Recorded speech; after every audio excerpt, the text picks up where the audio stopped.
brought up that authentic self, and I was hoping that term would come up because I'm not a normal CEO. I don't even like that word. I don't even think that's right. We have staff meetings and we cry and we talk about our lives and they're hard. And I think and I'm emotional and I have feelings and I have opinions and I have passions and I care about other people. And that's what we do. I've been told in previous positions that this isn't going to get you to where if you don't learn how to. I once spent companies give you money on your professional development, because when I got really passionate about a client or about a kiddo that I was working with or about his family, you knew it and I showed. And I look back at that and I'm like, that was my superpower. I spent years shutting down authentically who I was to fit some mold of a leader that I need to be exactly who I am. Take it or leave it. And do some of my staff think I'm crazy? Yeah. But would they still put me in charge? Yeah.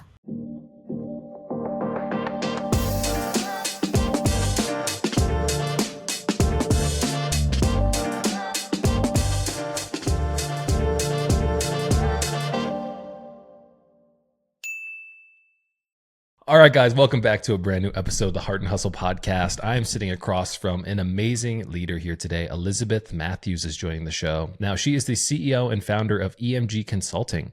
Now, in our conversation today, we're going to be talking about the landscape of ABA services. We're going to talk about personal growth and leadership. We're going to talk about, hopefully, an amazing tattoo that she has, which kind of embodies the element of evolution in her personal growth journey. We're going to talk about innovation, and we're also going to talk about building community here.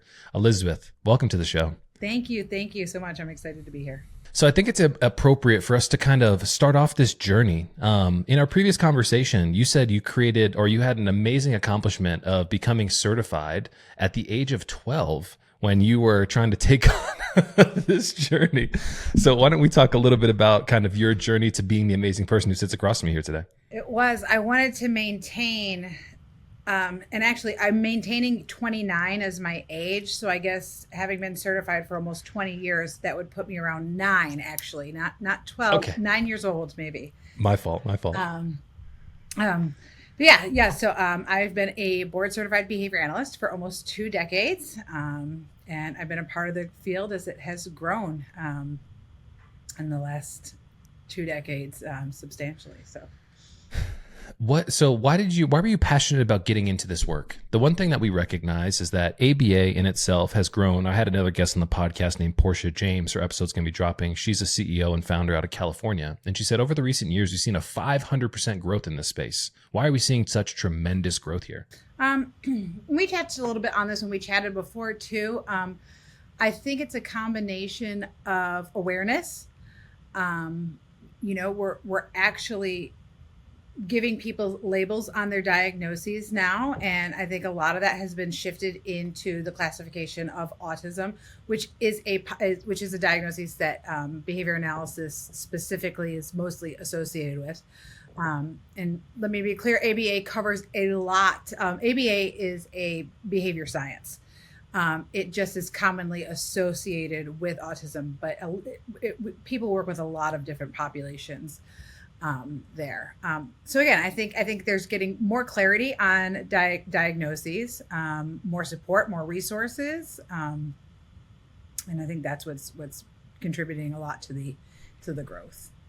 Yeah, I mean, just me kind of organically spending time and supporting different organizations, I realized that when I first got into the space in 2017, 2018, it was 1 in 56 children were being diagnosed with autism specifically. As of 2024 and recording this, it was 1 in 36 children. So we're seeing a incredible growth in diagnoses, meaning that there are more and more people in our communities who are needing support and services, not just the individual clients and patients, but their families as well. And something that you had mentioned in our previous conversation was, I asked, how are you going to hire your way out of this challenge? And you very succinctly said, we are not trying to hire our way out of this challenge. And in order to think big, sometimes we have to start by thinking small. So what did that mean? I think part of the answer to that growth within the diagnosis was to how can we fastest way that we can get more providers, more services, more stuff out there. And everybody knows, and this isn't specific to the field of behavior analysis, but everyone knows that when you have large amounts of growth, typically there's a quality component that usually suffers with that. So as we push to kind of fill that void of services, you can't maintain it. You can't keep all the balls in the air all the time, all at once. So commonly, quality, you see it sometimes suffer and everything. So it's a real difficulty to deliver and meet the need while trying to maintain quality. And the best providers struggle with that on a regular basis. But at the end of the day, when I look at my values, for me, being a private business, I get to choose. I get to choose what we're going to pick, and we are choosing quality over quantity every time. I mean, do we work to grow? We do, but we have a platform within our organization as we make changes.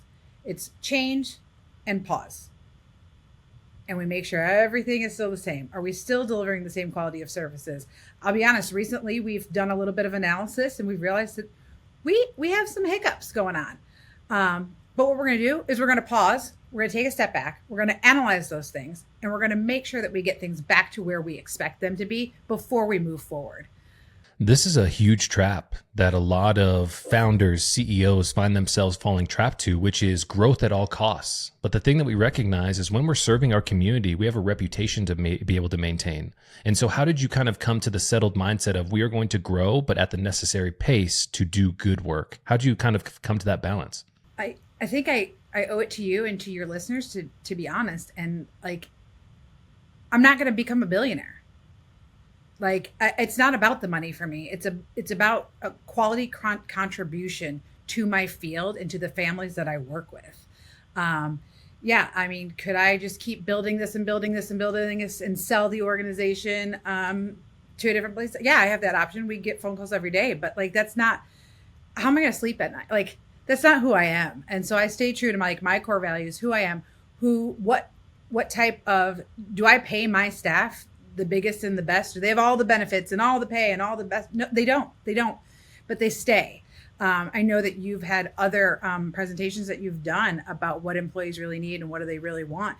And I've recently been involved in some research, and it doesn't really come down to the dollar signs. It comes down to appreciation. It comes down to company culture. It comes down to, there's a lot of things that I can offer them that mean just as much to them as a couple extra, dollar signs. So I think that's what I lost in that. But I'm fine with it. I sleep well at night. And this is what it's all about. I had a mentor one time ask me, Keenan, how small is big enough?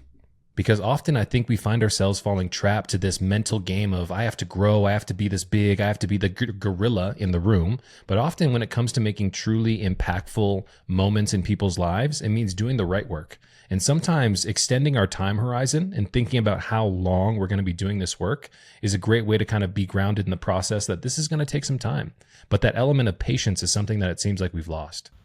My company right now is the best that it has ever been. It is in the best place with the best people. I wouldn't change a thing. We are right now 33% smaller than we were at our largest, and I wouldn't change a thing. What are some of the things you've been able to do because you've been a little bit smaller in size, which is an interesting conversation we've never had on the podcast here? I think it's when being smaller is everyone knows everybody. So when we have a problem or we need something, we have forms of communication where we can reach out to everyone in our organization. And I have 20 something clinicians at my exposure that I can just be like, hey, who knows about this? Who knows about sleep? Who knows about eating? Who's done this program? And everyone's willing to jump in and help everybody.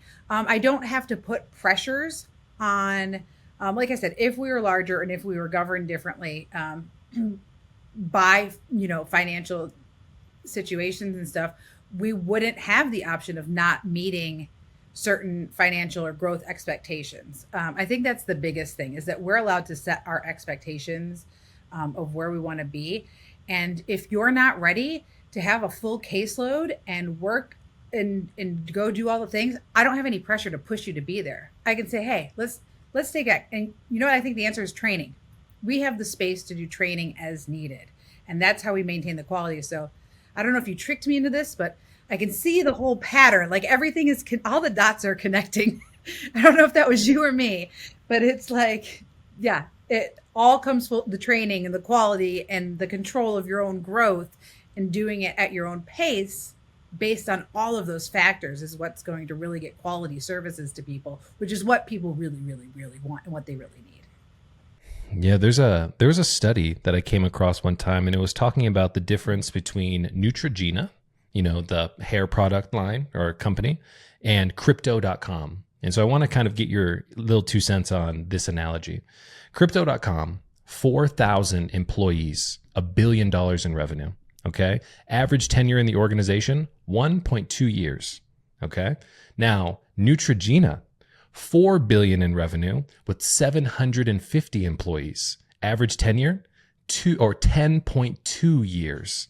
What do you think is going on in that company culture? And why do you think a smaller team can produce such outrageous results compared to that fast-paced environment of crypto.com with 4 times the employees, but a quarter of the revenue? It's funny that you asked that. I was recently involved on a research team that did some work in this space. And what we did, for lack of a better term, we're working on the language, but we called it burnout. We're worried about the term burnout because it places the onus of the feelings on the victim, like on the person that was impacted. But we really need to place it on the employers and everything. And in what we did is, and again, another area sometimes lacking in behavior analysis, we focus really, really, really hard on quantitative data. In this study that I was a part of, everyone did a great job of, we got a lot of qualitative data. So we got a lot of answers. We went out and we didn't just count how many people did. We said, why'd you quit? What happened? What went wrong? We said, what would have made you stay? I think was the biggest answers we got. There's a little doggy in the background. Sorry. That's Lucy. She's hanging out. We always She's moderating. pause for dogs. So again, that's an important thing. So we pause for dogs. But what we did is when we got answers, and again, like circling back to this, is what people said: company culture, ethics. And they said, would you have stayed for more money? No. Would you have stayed if they had better values? Yeah. So, I mean, you can either lean into why people leave you, which I think if you do the analysis and if you do the research, turnover costs organizations. I wish I had the numbers on that because I know they're there. You're going to invest more in your turnover than you are going to have to invest into your current people. So invest in your people. I was having a conversation yesterday with a global CHRO who's worked for GE and Airbus and Boeing and all these different companies. And we talked about the concept of employees don't leave their job. They often leave their manager. So why do you think so many people are leaving bad bosses in droves like we've seen over the last couple of years when it comes to the Great Resignation and everything else like that? Is it just terrible leadership? I mean, that's probably part of it. People didn't have options. I think what our whole world went through a few years ago with the pandemic, I think we learned that there was room for shift. There was room for change. There was room for different ways to do things. Not everything was binary. Not everything was one way or the other. So I think that, and wait, we have to go back. What was the original question? I was going somewhere with this.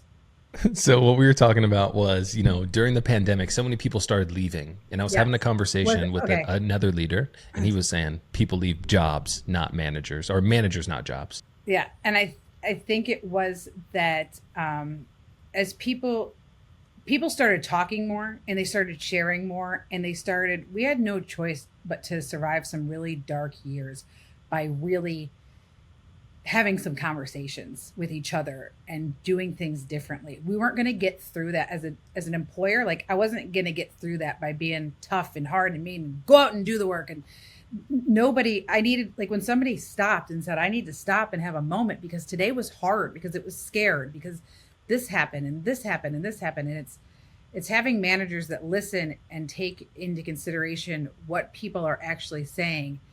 And what happens is those managers have to be able to have a space to be able to say, okay, I have resources and options and you need them right now, and I'm going to get them for you. But they need that support from the top too. So I'm talking about middle management being able to have access to what they need to being able to support everyone how they need it. And that's got to come from the top down. I think we've seen a lot of personal development really become something that a lot of people are focusing on, not just employees, but also leaders in their process, because what got us here is not going to get us there. I want to talk a little bit about your personal growth as a leader, as you've kind of been building this amazing organization. How do you think you've changed over the last couple of years? And what are some lessons that you've had to kind of learn the hard way, maybe?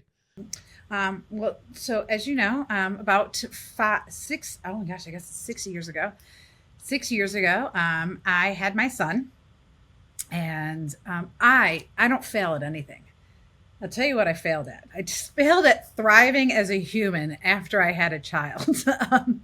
Nobody told me how hard that was going to be. Nobody told me how, like, and what I was embarrassed about what that space was going into.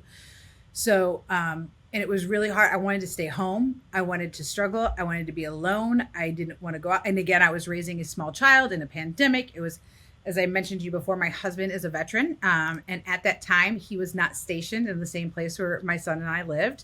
So I was flying solo. I mean, and he was coming home and doing everything that he could. He'd come home every weekend and wash our laundry and get our food, and then he'd leave, and I'd go back to work the next week. And but I went through some dark times, and I had to make a choice. I was in my 30s, and I was like, I can either keep doing this like this. This is my skill. This is what I do. I've been a behavior analyst for 15 years. How am I going to make it to retirement? Or someone's got to do something. And I looked around, and there was nobody there but my baby and my dogs. And I said, it's me. So I found spaces with like-minded people that were feeling the same way. I wasn't alone. There was so many other folks out there, like moms and women and behaviorists and business owners, and everyone was struggling. And everyone wanted to see everybody treating everybody differently. And everybody wanted to learn how to be kinder to themselves and kinder to those around them, because we all needed so much of that. So I reached out to those groups. I got involved with people. I took a couple courses and found some space online. And it gave me it. And like I said, we talked. So my tattoo says evolve. And that was what I did. I could either just stay where I was, or I could choose to learn other things. I never in a million years thought that would end with, I've been a behavior analyst for a very, very, very long time. I'm very committed to the science of behavior. It has changed a lot. If you told me 10 years ago that I would go back to school someday for something other than behavior analysis, I'd be like, no, that's who I am through and through. I'm a clinician.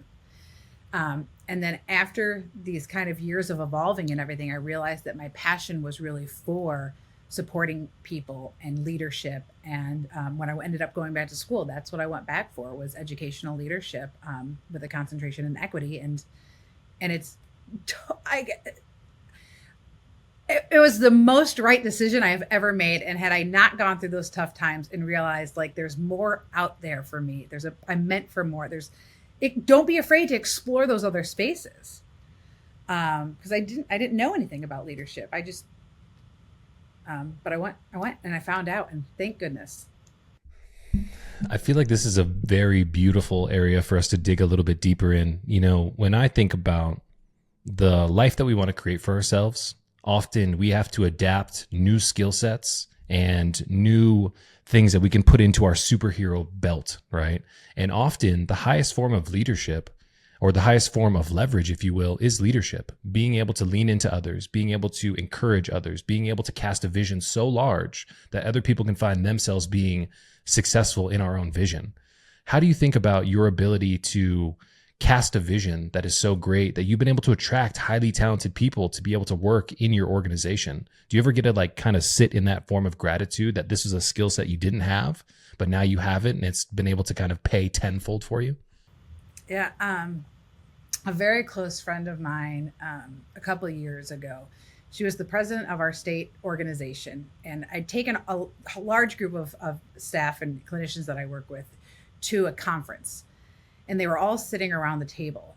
And she came over and she stood next to me and she said, I just want you to know that the diversity within your organization is beautiful. And I was like, at first I felt really weird. And I was like, and again, so I mean, it was probably more than two. It was probably, maybe 4 or 5 years ago. So when we're first leaning into the words like diversity and equity and inclusion and everything, and I was like, well, I can't take credit for like, what my folks are bringing to the table or like everything. And I'm like, eh.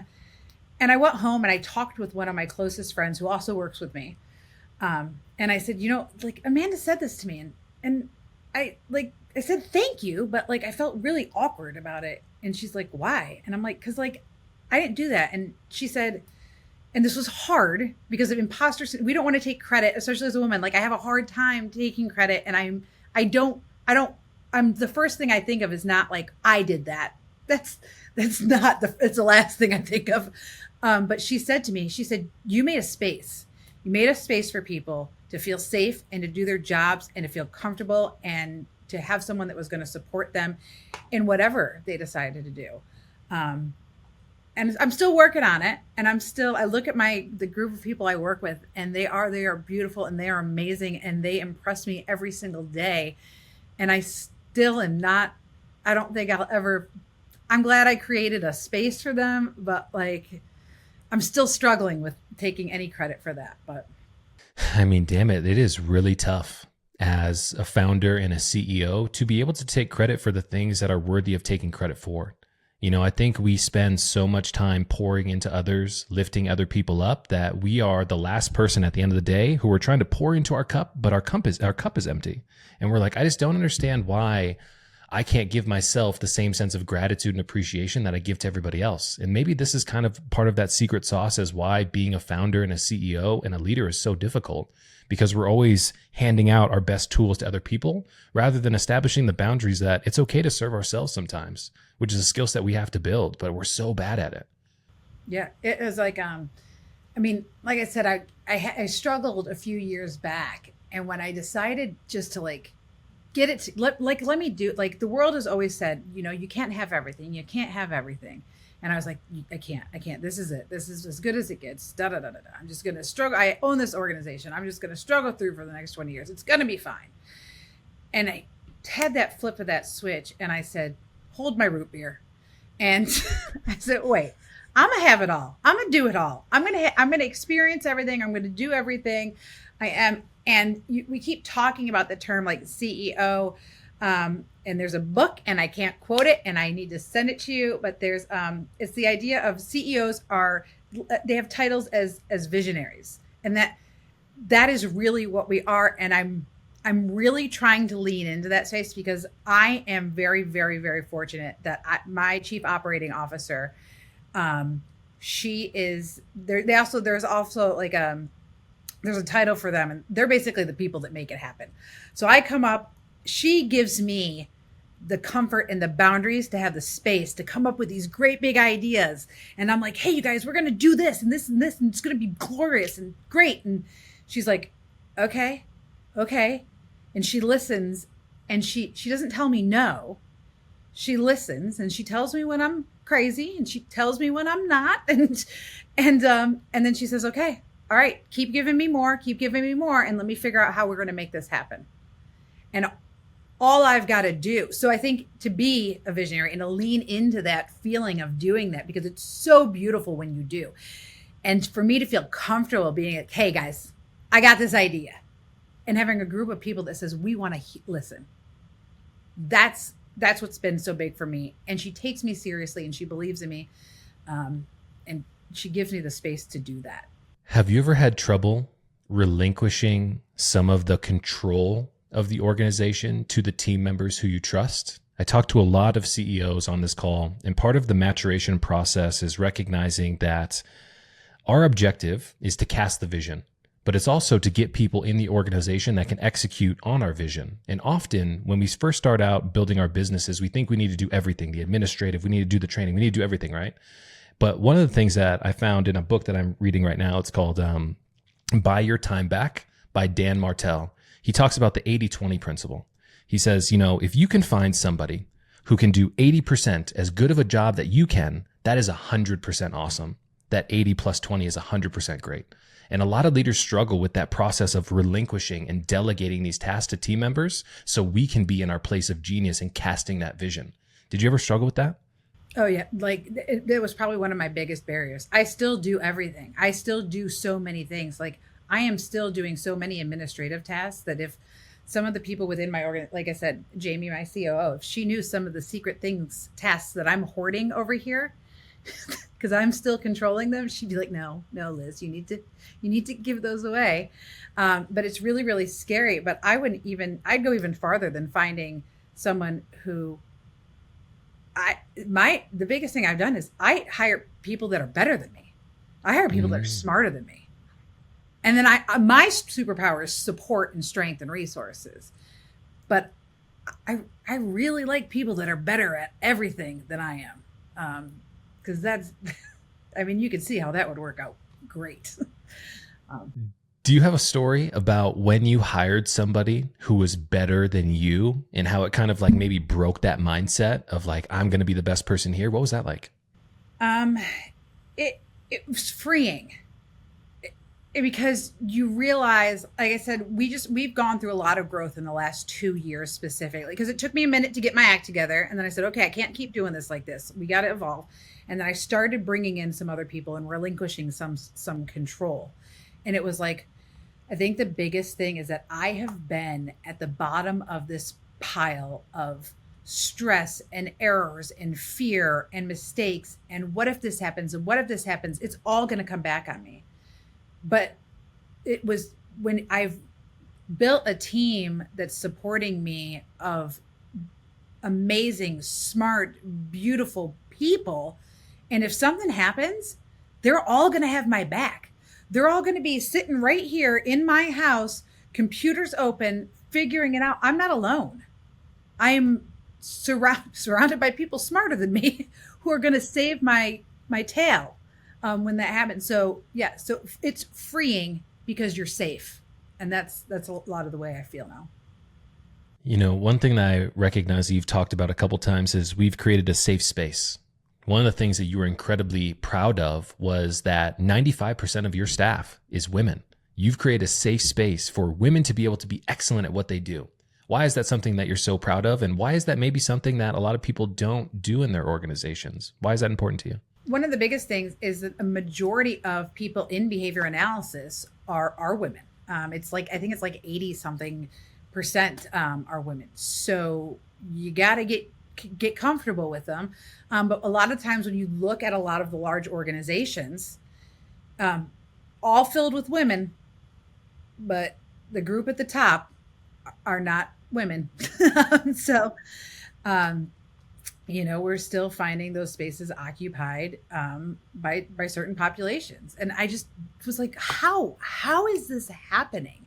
And what it is that people were struggling with childcare and flexibility. And so, again, I love this, how these things keep coming full circle, is that during the pandemic, we got flexible. We had to learn different ways to do things. So a lot of that for me was like, holy cow, this is going to work. If I keep working with this model, this is going to work for working, I hate the term working mom, working parents, but mostly women. I needed to create logistically a way for them to be able to maintain their duties outside of their job that they wanted to keep as mothers, as caregivers, as friends.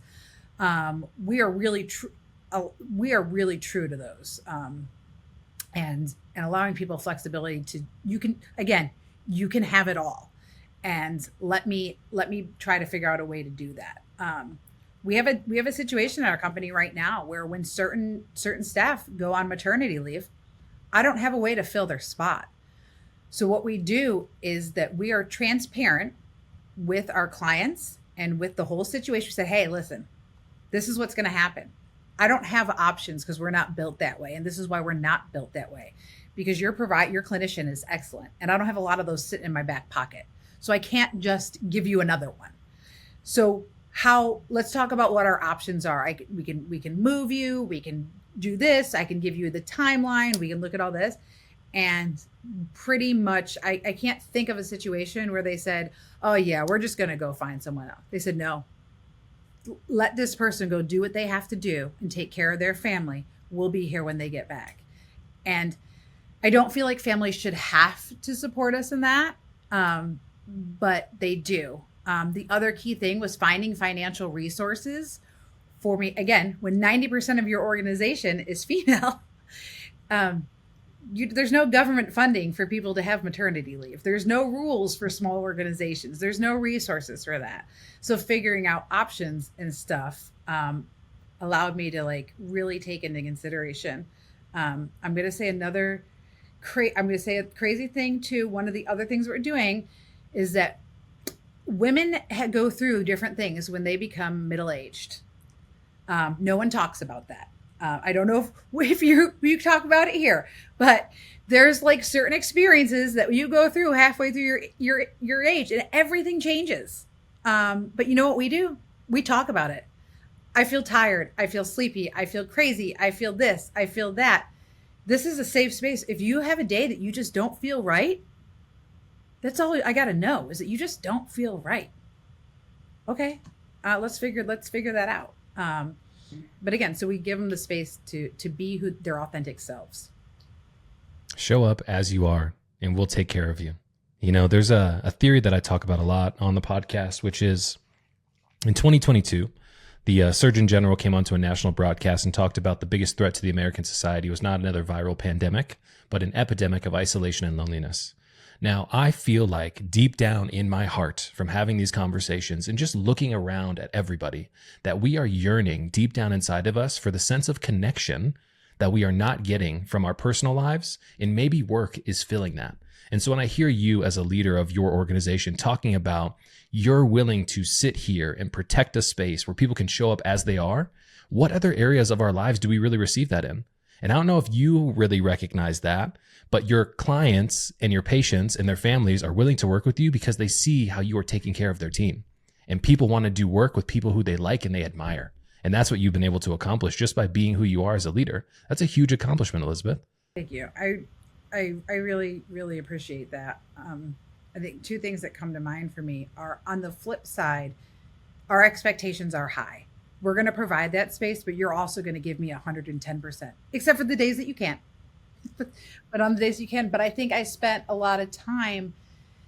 You brought up that authentic self, and I was hoping that term would come up because I'm not a normal CEO. I don't even like that word. I don't even think that's right. Because we have staff meetings and we cry and we talk about our lives and they're hard. And I said, listen, guys, I'm not on my game today. I have 109 emails in my inbox that usually has 0. I'm super freaking out about it. My kid is bothering me. My spouse is bothering me. That is not CEO behavior. You do not show up and you're like, I am the Hot Mess Express. But I do. And I think and I'm emotional and I have feelings and I have opinions and I have passions and I care about other people. And that's what we do. And that's authentically who I am, it's always been frowned upon. I've been told in previous positions that this isn't going to get you to where, if you don't learn how to. I once spent companies give you money on your professional development. I used my professional development once to buy a CD-ROM that was how to control your emotions at work. Because when I got really passionate about a client or about a kiddo that I was working with or about his family, you knew it. And I showed. And I look back at that and I'm like, that was my superpower. I spent years shutting down authentically who I was to fit some mold of a leader that I need to be exactly who I am. Take it or leave it. And do some of my staff think I'm crazy? Yeah. But would they still put me in charge? Yeah. So I mean, there's no better feeling than creating a space for yourself to show up as you truly are. You know, one of the things that I always hear from some of the guests who are going to come on the show, it's like, hey, what should I be dressed in? Right? Should I have like a button up shirt or suit? And should I have like a tie on? And I'm like, guys, I'm going to show up with a black t-shirt and a Francis hat on. So I'm showing up as me. So you just show up as yourself. And I feel like often we are trying to cram ourselves into these pre-constructed holes that society says who we should be. And there's no worse feeling than going through life, obtaining the life that you thought was going to make you happy, but it doesn't fulfill you. How many times are we going to make that mistake over and over again? yeah, I mean, I think I'm fortunate to have a partner who he, like my COO, is like, I come up with these wacky ideas and he's like, okay, all right, how are we going to make this happen? I mean, so I think it's surrounding yourself. But again, in work and in my personal life, I have people that we're comfortable enough with each other, and it goes both ways, to give each other boundaries, or to have the discussions. And sometimes if they pull me back and they're like, let's talk about how this is going to actually play out. And I'm like, okay. And I start talking about it. And sometimes I'll realize myself, like, I'll start talking and be like, okay, let me get back to you, because maybe this wasn't the greatest idea, but I'm gonna come back with a better one. So yeah, surround yourself with people that give you that space. What I think about in that is the highest form of compassion. You know, often when we think about levels of compassion, I had a CEO on the podcast a couple of weeks ago. His name is Gino. He's out of Connecticut, I believe. And he said, you know, we have to show up with the highest form of compassion. If you think about a daughter or a son or somebody who you truly love, the highest form of compassion is holding them accountable and challenging their ideas so we can actually make things happen. A low form of compassion is like, okay, Elizabeth, like that sounds like a pretty crazy idea. We're going to make that happen, but with no intention to challenge your ideas and kind of get you refocused. And I love the fact that we're talking about that high form of compassion, because we need more of that in life and in business in general. I have somebody that I'm working with right now, and she has asked me to challenge her more. And I'm doing that. And you know what? She didn't like it. She didn't like it at all. So we do it, and I pull, and I hear her, and I pull back, and then I say, okay, you want to keep doing this?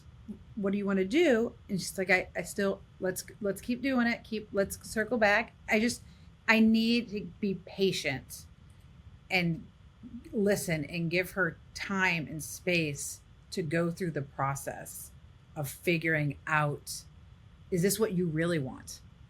This is a concept I talk about in the podcast. I'm still working through this, so I hope that you are okay with being like an experiment here. But I called this the instant gratification trap of leadership. When we think about instant gratification, we often think of a younger generation and a little bit of judgment. But often as leaders, we need to be patient enough to give our team the opportunity to grow, fail, so they can truly understand why they're not getting the results that they want. And at the end of the day, that person becomes more valuable to us as a leader. But often we don't have that patience to be able to let them run and fail like a kid, if you will. And sometimes that is the demise of our organization and our overall leadership strategy.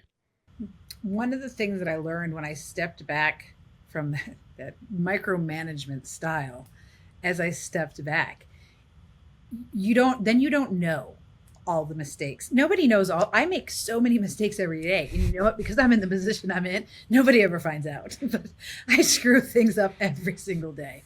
I'm just fortunate. But unfortunately, when some of people in my organization make mistakes, sometimes I find out and we have to talk about it. But I bet there's a lot of mistakes that go on that I don't find out. And I know we have an operations manager that I know covers up for a lot of mistakes here and there.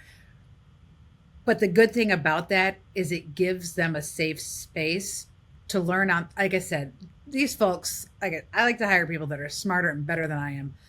And when they make a mistake and they find out about it, they know. I don't need to know all of them.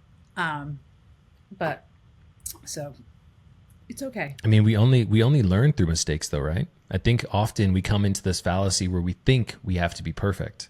But the times when you truly learn is when you mess up really bad and you're like, oh man, I'm never doing that again.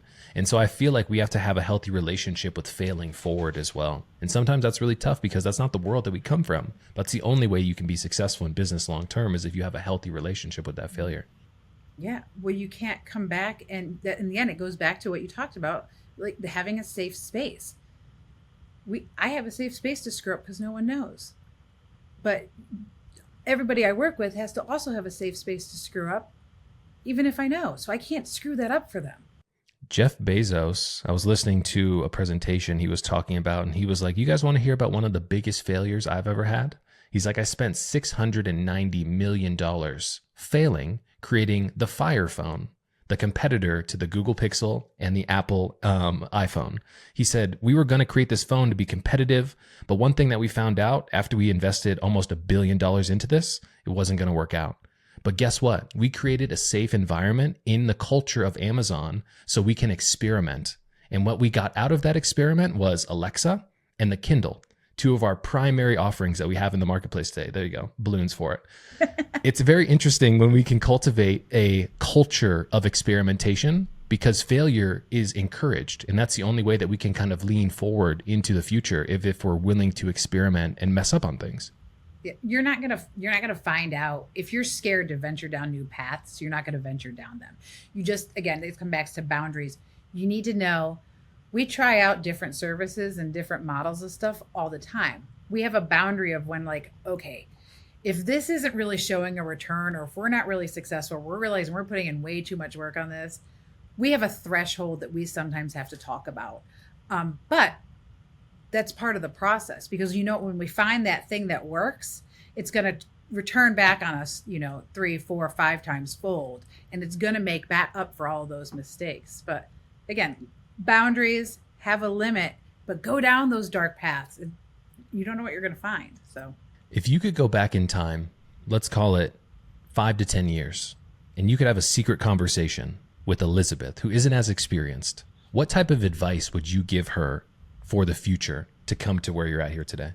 I would let her know that she can do it. She's going to make it, and not to be afraid. And that all those voices in your head, or the voices that you've heard over the years, and I know this sounds really cliche, but like, there was a lot of, and it's going to be really, really hard.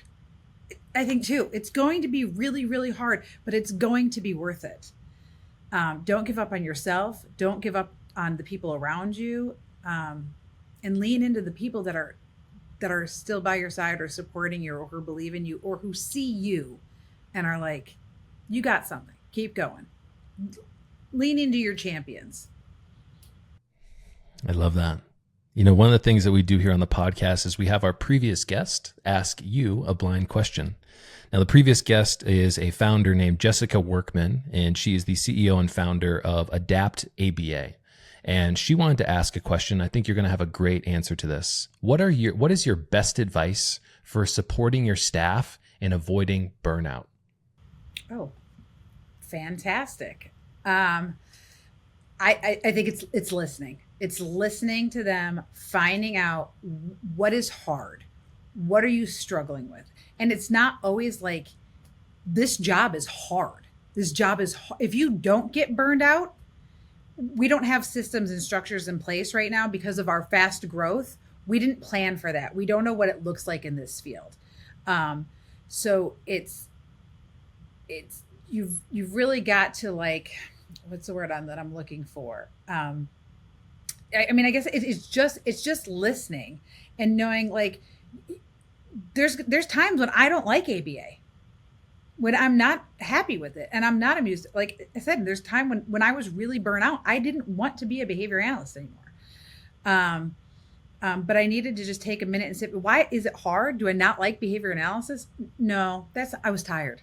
I was alone. I was scared. There was so much more to it than just that. And if they say, like, I don't like coming to work every day because everybody here is a big old jerk, they don't not like the job. They don't like how people treat each other.